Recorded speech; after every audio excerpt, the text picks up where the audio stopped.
নমস্কার, নাগরিক মনে সকলকে স্বাগত। এসএসসি নিয়োগে সবুজ সংকেত নবান্নের। একাদশ দ্বাদশ শিক্ষক নিয়োগে সরস্বতী পুজোর আগেই প্যানেল। সবুজ সংকেতের অপেক্ষা এসএসসি। আগামী 21শে জানুয়ারির মধ্যেই একাদশ দ্বাদশের শিক্ষক নিয়োগের চূড়ান্ত প্যানেল প্রকাশ হবে। কমিশন সূত্রে খবর, রাজ্য সরকারের শীর্ষস্তর থেকে সবুজ সংকেত পেলেই 12,445টি শূন্যপদের জন্য প্যানেল প্রকাশ করা হবে। সুপ্রিম কোর্ট সময় দিয়েছে অগস্ট পর্যন্ত, কিন্তু বিধানসভা ভোটের আগেই শিক্ষক নিয়োগের প্রক্রিয়া সম্পূর্ণ করতে ফেলতে চাইছে এসএসসি। এখন দেখা যাক। শিক্ষা দপ্তর সূত্রে জানা গিয়েছে, একাদশ দ্বাদশ শ্রেণীর শিক্ষক নিয়োগ প্রক্রিয়া বেশ খানিকটা এগিয়ে ফেলেছে স্কুল সার্ভিস কমিশন। এবার অপেক্ষা শুধু মেধা তালিকা প্রকাশের। জানা গিয়েছে 21শে জানুয়ারির মধ্যেই একাদশ দ্বাদশের শিক্ষক নিয়োগের চূড়ান্ত তালিকা প্রকাশ হবে। কমিশন সূত্রে খবর, রাজ্য সরকারের শীর্ষস্তর থেকে সবুজ সংকেত পেলেই 12,445টি শূন্যপদের জন্য প্যানেল প্রকাশ করা হবে। একাদশ দ্বাদশের শিক্ষক নিয়োগের ইন্টারভিউ প্রক্রিয়া ইতিমধ্যেই শেষ করে ফেলেছে এসএসসি। এরপর বিষয়ভিত্তিক, মাধ্যম ও সংরক্ষণ ভিত্তিক চূড়ান্ত মেধা তালিকা প্রকাশ করা হবে। মেধা তালিকা প্রকাশের 7 দিনের মধ্যেই চাকরির সুপারিশপত্র দেওয়া হবে কাউন্সেলিংয়ের মাধ্যমে।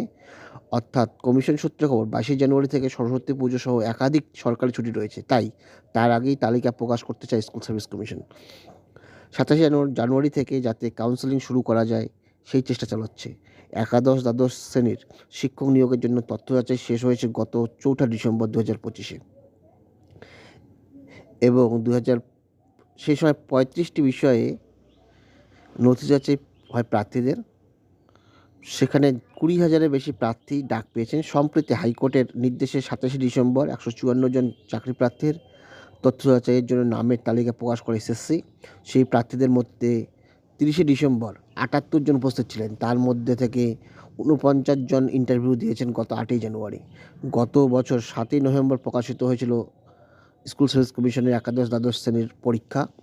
গত বছর 14ই ডিসেম্বর পরীক্ষার আয়োজন করেছিল। 14 সেপ্টেম্বর রাজ্যের 478টি কেন্দ্রে পরীক্ষা গ্রহণ হয়। পরীক্ষা নেওয়া হয় মোট 35টি বিষয়ে। প্রতি বিষয়ে পরীক্ষার নম্বর ছিল 60, লিখিত পরীক্ষার নম্বর। একাদশ দ্বাদশ শ্রেণীর আবেদন করেছিল 2,46,543 জন। তাদের মধ্যে 3,120 জন বিশেষভাবে সক্ষম। পরীক্ষায় বসেছিলেন 2,29,606 জন। এখন এসএসসি একাদশ দ্বাদশ শ্রেণীর মেরিট প্যানেল প্রকাশ করবে, তারপর কাউন্সেলিং প্রসেস কমপ্লিট করবে। অর্থাৎ ধরা যায় একাদশ দ্বাদশ শ্রেণীর শিক্ষক নিয়োগ প্রক্রিয়া হয়তো বা ফেব্রুয়ারির মাঝামাঝি হয়ে যাবে। ধন্যবাদ।